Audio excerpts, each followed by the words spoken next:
particular privilege and a pleasure, Matthew, to have you with us and to have you address us. Ladies and gentlemen, I give you Matthew Delahaye.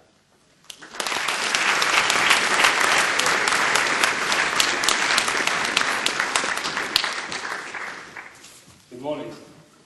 Thank you for that very kind introduction, Mr. Perez. It's really quite something to be up here, and it's a real honor to speak to you today.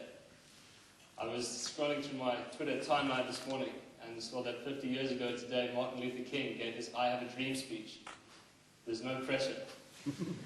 Mark Twain said that there are two types of speakers in the world, the nervous and liars, and he definitely knew what he was talking about.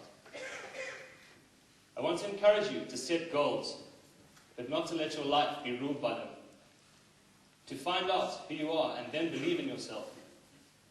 To run with your talents and to use them to make your life extraordinary. To embrace and learn from failure. And to make the decision to lead. I was asked to speak about my journey and my experiences, about leadership and about the transition of moving on from Hilton. I don't profess to be an expert on any of these things, but I hope that you'll be able to use some of the lessons that I've learned, and at the very least that they will get you to think. I'm only 22 years old, and pretty recently I was seated in my car keys amongst you lot. Glad not to be in class, but hoping that the speaker, that's me, wouldn't carry on too much because he was all that stood in the way of me and a long tea break. So please don't think of me as sir or anything like that. There isn't much that separates me from you, barring a few years of life experience down a path that you will all soon have to travel. Coming back to Hilton brings to mind all sorts of memories from when I was here, especially the things we got into trouble for, like getting locked in the memorial hall, trying to see the girls at the French dinner, singing war cries about our long-suffering house manageress, Sherry Babes, to Brain. The housemaster, the headmaster patrolling the school on the golf carts during mascot wars. The Kenyans stealing the golf carts.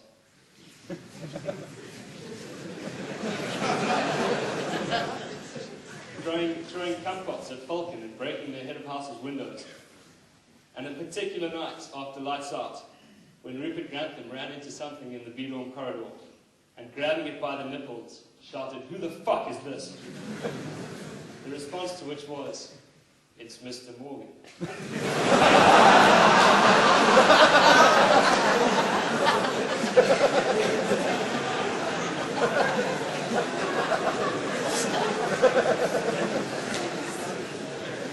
Put us all straight to bed. I also remember other things. Coming together in the dining hall the night before a Hilton Michael house, and wrapping up for the cold, early morning as we listened to the head boy of Gilfillan, preparing to go to war. The excitement of scoring a goal on the hockey pitch, and later my one and only try.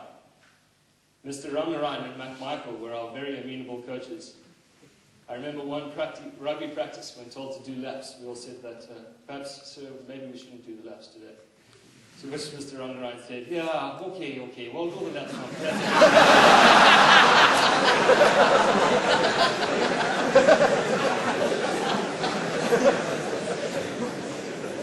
The anxiety of walking to the Memorial Hall or the Sports Centre to sit an exam, playing touch and domp on main lawn, and the cold of earlies on a winter morning, invariably at the end of Laundry Lane. The memories you make and the friendships you forge here will echo throughout your lifetime and will have significance long after you leave the Mackenzie gates that final time. You are and forever will be a Hiltonian. What are you going to do with that?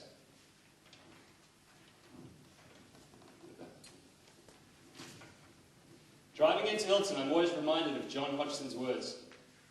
Enter these gates with humility, determined to contribute to and take advantage of all that this institution has to offer, and depart knowing that you are well equipped to forge your future in the world. What does it mean to take advantage of and contribute to this school? What kind of future are we to be equipped for? What kind of future do you want? What role do Hiltonians have to play in the theatre of the 21st century? I've been lucky to rub shoulders with a number of very successful young people during my time at university.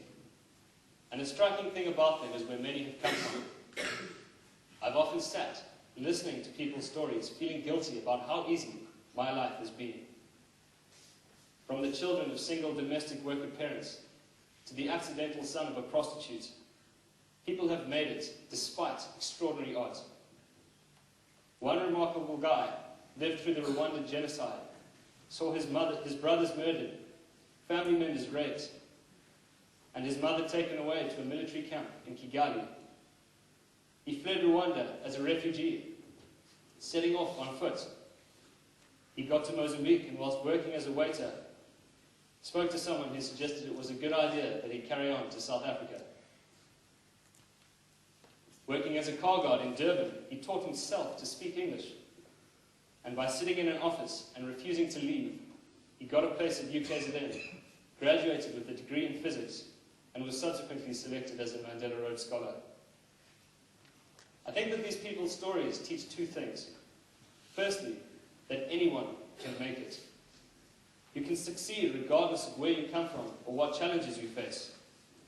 Let whatever happens to you teach you a lesson.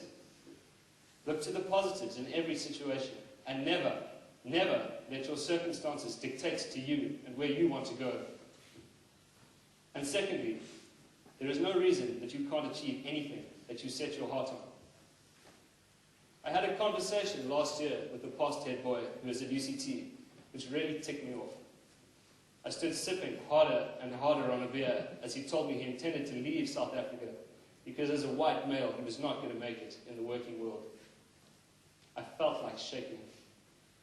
Having come from a school like this, and from the backgrounds that have enabled you to be here, you will in many respects enter the race ahead of those who didn't have that privilege. Take advantage of that. Don't be afraid to dream big. And don't be afraid of the dream. The universe has a funny way of conspiring to get you just where you need to be. But there is a caveat, and it's called hard work. Having gone to Hilton doesn't entitle you to success, and it certainly isn't an achievement in itself, so don't be arrogant. Nothing worthwhile is achieved without hard work. Dedication and discipline. Calvin Coolidge, the 30th President of the United States, said, "Nothing in the world can take the place of persistence. Talent will not. Nothing is more common than unsuccessful men with talent. Genius will not. Unrewarded genius is almost a proverb. Education will not. The world is full of educated derelicts. Persistence and determination alone are all powerful. When your alarm goes off in the morning, remember that there is a reason you set it in the first place. I promise you that in the end, the juice will be worth the squeeze. Imagine where you want to be. If you don't know where you're trying to go, you've got very little chance of ever getting there.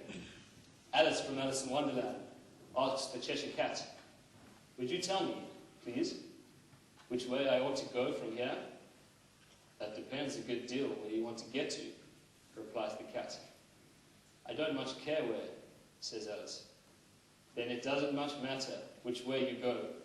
You're bound to get somewhere, if only you walk long enough. Know where you want to get to. Set goals for yourself.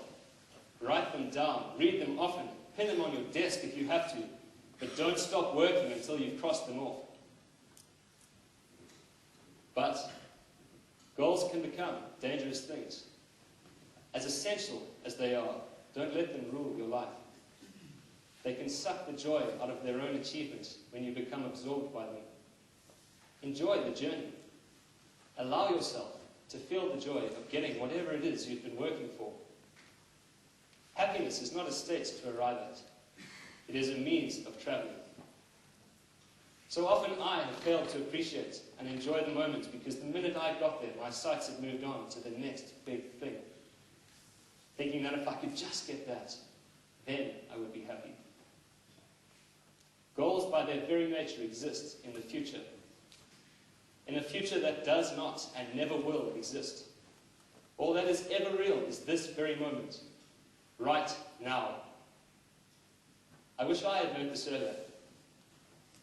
Don't live through the now asleep because you're awake in the mirage of the future.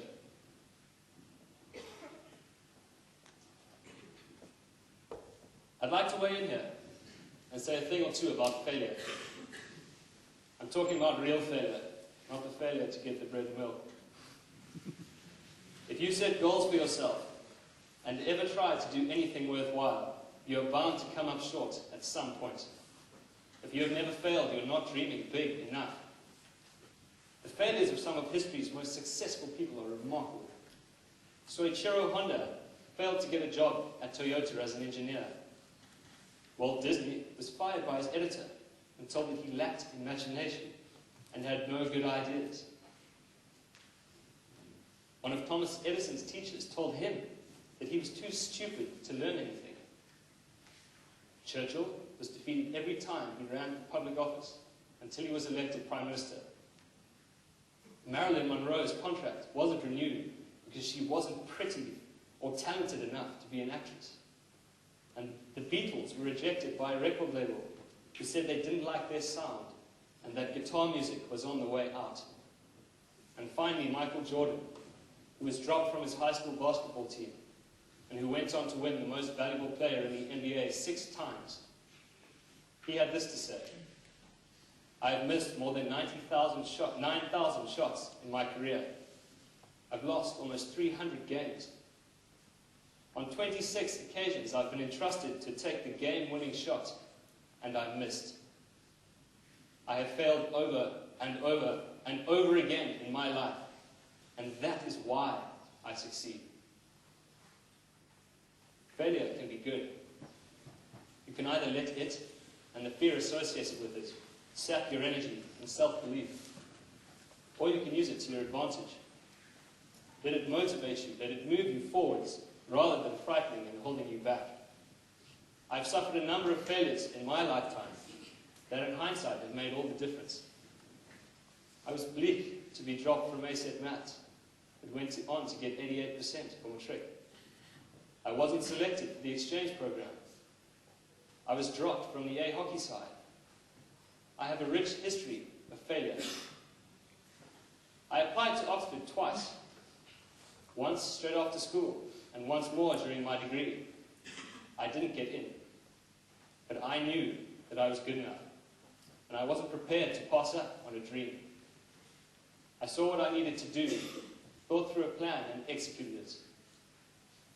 It would have been far, far easier to give up.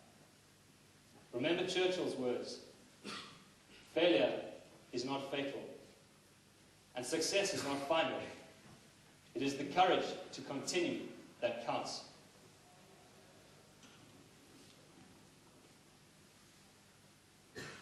Another thing to take away from those stories about failure relates to leadership. I think it is fair to say that all of those people were leaders. But they didn't wait for the approval of the people ahead of them to become so. The Beatles didn't need Decca Records to sign them before they believed in themselves as musicians. Michael Jordan didn't let his high school basketball coach kill his dreams. Honda created a company to rival Toyota. And so it must be with you. Leadership is a decision you make. Don't wait to be made captain or head boy. A stamp of approval or a title doesn't make you a leader. The author Simon Sinek said, "There are leaders and there are those who lead. Leaders hold a position of power or authority, but those who lead inspire us. We follow those who lead not because we have to, but because we want to. People will want to follow you if they believe in you. And in the long run, people will only believe in you if you believe in yourself. So get to know your inner self and make friends with them. You're going to spend a lot of time together." When I was here, the leadership philosophy was servant leadership, and has continued to be one that I identify with. I think it has a lot in common with the concept concept of Ubuntu, the beautiful African understanding of a universal oneness, the notion that we are all part of a great, interconnected and interdependent web of existence. Umuntu, ngumuntu, ngabantu. I am because of you. And so it is with leadership.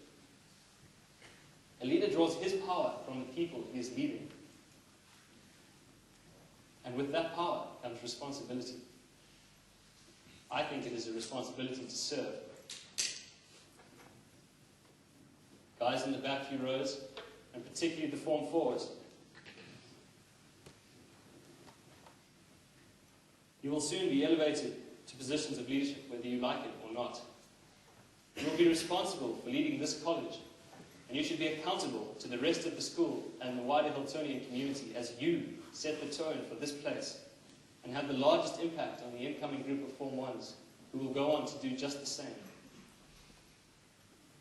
With that comes responsibility. I remember one incident that landed us in the housemaster's office. After lights out, we got all of the Form 1s out of bed, lined them up, and made them recite our names as they stood quaking. It was a flagrant abuse of power, and in the long run did no good whatsoever. It was purely an exercise in massaging our own egos. It wasn't leadership. A person shows their true character no more clearly than when they are dealing with people who are beneath them. So I challenge you, make a decision to lead. Having made that decision, there is no looking back. You will soon find yourselves in positions of influence, in places where you can influence other people's lives, and perhaps even the course of this country, the continent, and the world. Take heart in the knowledge that your time at Hilton will have prepared you for this. My grandfather was here in 1935, and whilst writing today's talk, I read through his Hiltonian magazine of that year. An extract of the Speech Day speech reads, "The purpose of schools like Hilton is not primarily to push boys through examinations, but to shape character. It is communities like Hilton that have determined the character of the men who founded and held the British Empire. At a public school, the boy learns how to play, not for himself, but for his team and school, so that later he knows how to work selflessly for his country and empire." The British Empire may long be defunct, but it is still the function of elite institutions like this to produce men who will lead. The world desperately needs strong, ethical leaders. It needs people of character, whatever field they may be in. It needs leaders who aspire to serve. Raymond Slater, Hilton's legendary ninth headmaster, who served with distinction for 13 years, said, "If I were asked what I considered to be the ideal Hilton boy, I should say that I would not look primarily for academic excellence or success on the playing field. I would look for compassion, for humility, for sensitivity, for imagination, for concern for the needs of others, and for the ability to communicate with other human beings. As all of you have, or will, I did the required hours on the outreach program, going to Sunfield Home, building a fence, handing out food parcels, and all that sort of thing. I did a bit more than what was required, but really it was about doing what I had to, with the bonus of a stop at McDonald's on the way home. It was only when I left Hilton that I got a real sense of the bubble that we're suspended in here. This is pretty much as good as it gets. Of course, a safe space is essential for learning, but don't be deceived into thinking that this and the sheltered lives you have led is what the world out there is like. The world is a mess. Its economy is in shambles. The environment is more under threat than ever before. The climate is changing. 5.5 billion people live on under $10 a day, 100 rand. Cost your parents roughly 730 rand a day just to have you here. University graduates are battling to find employment. Inequality is growing, and it absolutely is not your fault. But our generation is going to have to deal with this. Poverty and inequality are particularly relevant in South Africa. The Gini coefficient, which has got nothing to do with the ladder. There's a statistical measurement of inequality, where 1 is the worst score, and means that all of a country's income goes to a single person. South Africa's score is 0.7. We live in the most unequal society on the planet. The poor are miserable and the rich are insecure, hiding behind walls and electric fences. We have unnaturally exercised our sense of community. It is going to take decisive leadership to change that. Play a part in that change. Don't let the likes of Julius in the guise of an economic freedom fighter threaten the South African dream. I don't think any of you can fully appreciate how much you as Hiltonians have been given until you're able to look back on it. But when you do, remember to whom much has been given, much will be required. But the world is still a beautiful place. Humanity, for all its evil, is essentially good.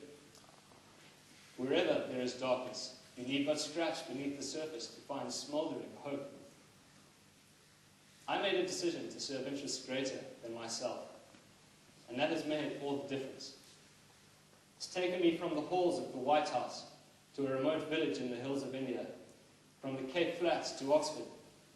I've shaken hands with people like Hillary Clinton and Trevor Manuel, but far more importantly, it has linked me up with the hordes of other people who are just like me, people who believe in something greater than themselves, who have hope in a better future.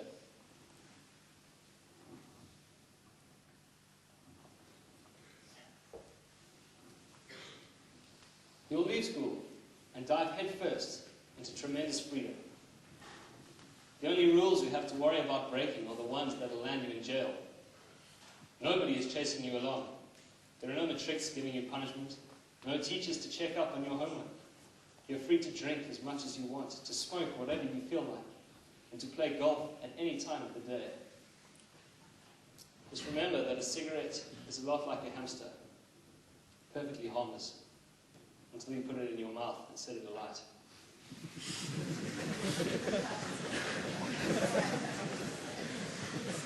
But don't let those be the only freedoms you enjoy. Your life will no longer be defined by the arbitrary social structures of school. Nobody gives a damn what sports team you play for. Leaving school and slipping into a much bigger pond is a great leveler.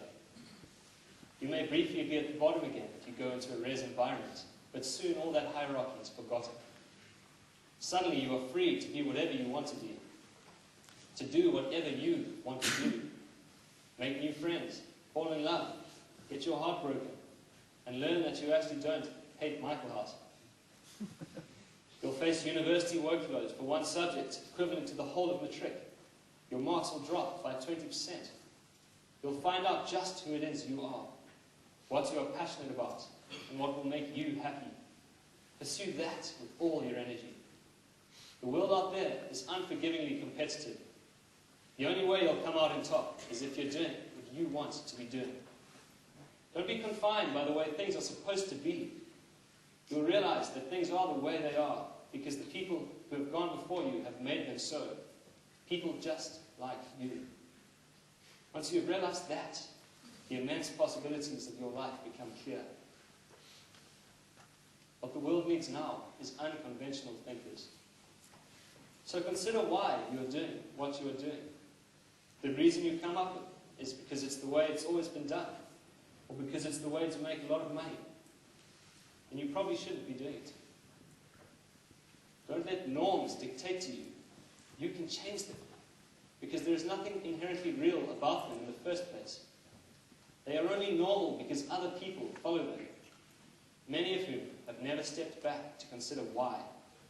And if you never do, you'll wake up one day at the end of your life realizing that you got there simply by putting one foot in front of the other, down a path well trodden by the masses before you. So ask why. You are free. Be sure to use that freedom to be whatever it is you want to be. Be a writer, an actor, an artist, a doctor, a nuclear physicist, a farmer, or an athlete. Just be sure that whatever it is you do it because you want it to be so. Not because it's what will make you cool, or what your parents want, or what your friends expect of you. I hated my degree because I did it for all the wrong reasons. probably find yourselves in the same boat. But in realizing that, you'll get a glimpse of what it is you really want to be doing.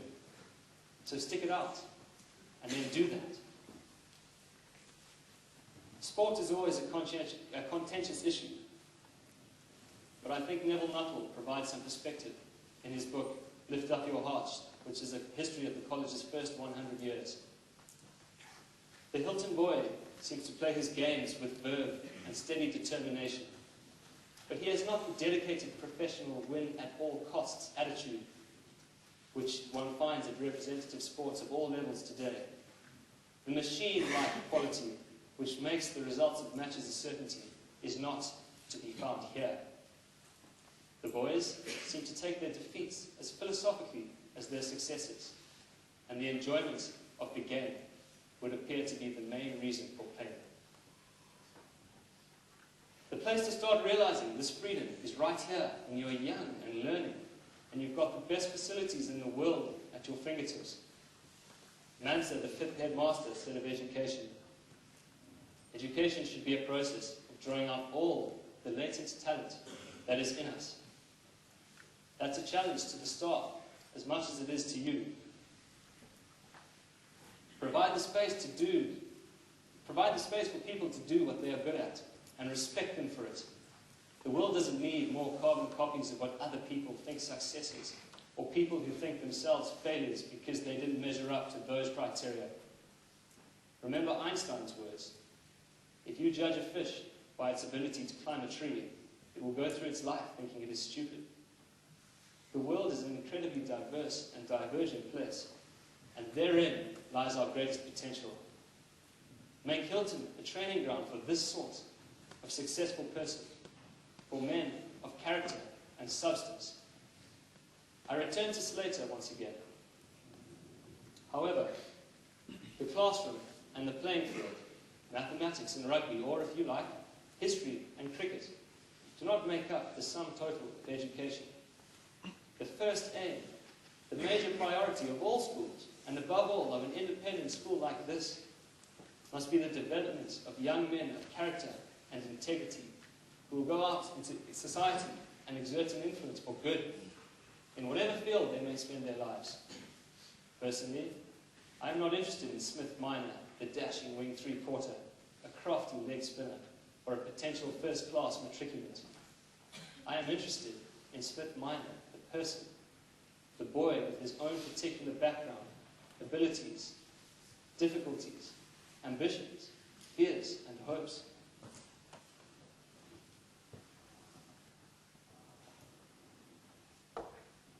Tonight, we will remember with profound sadness the life of Chris Loxton. 2 Michael House Masters died last week, as did Clifton's legendary Barry Freeze. Bilombe was hit by a falling rock and lost his forearm. When I was here, we suffered the loss of Ollie Tucker.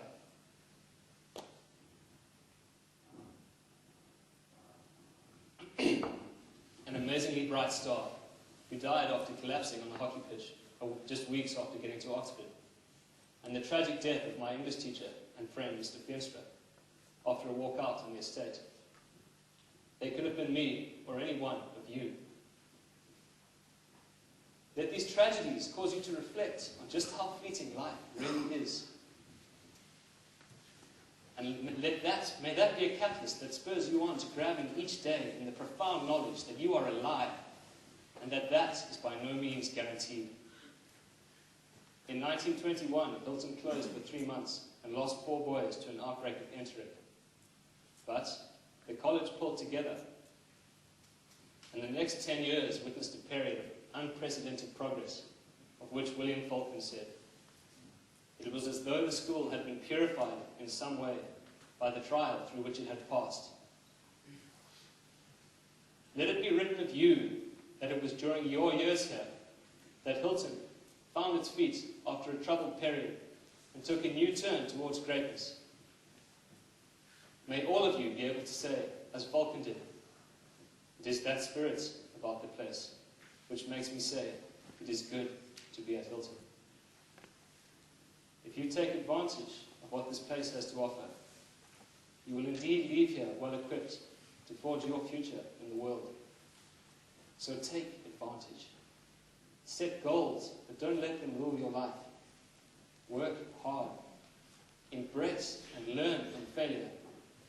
Take a decision to lead and make your life extraordinary.